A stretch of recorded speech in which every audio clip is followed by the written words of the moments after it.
నమస్తే friends, welcome back to blossom channel. పచ్చి వేరుశనగ గింజలు కూర అండి.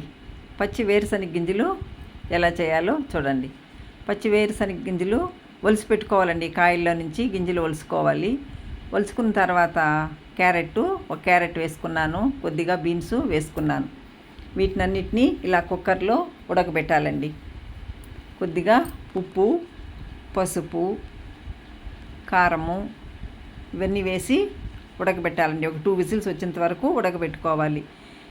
ఈ కూర చపాతీకి, దోశకి, అన్నంకి చాలా బాగుంటుందండి. And easy method. ఈ విధంగా అన్నీ కుక్కర్లో ఉడకబెట్టిన తర్వాత మనము స్టవ్ వెలిగించుకుని పెనం పెట్టుకుని ఆయిల్ వేసుకోవాలి. ఆయిల్ వేడిన తర్వాత ఆవాలు, జీలకర్ర వేసుకోవాలి. ఈ రెండు వేగిన తర్వాత కట్ చేసి పెట్టుకున్న ఉల్లిపాయ ముక్కలు,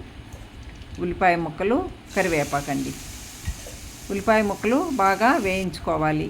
వేగిన తర్వాత టమోటా, కట్ చేసి పెట్టుకున్న టమోటా ముక్కలు, 2 టమోటాలు వేసుకుంటే కూర బాగుంటుందండి, టేస్ట్గా ఉంటుంది. ఇవి నాటు టమోటాలండి, రుచిగా ఉంటుందండి కూర.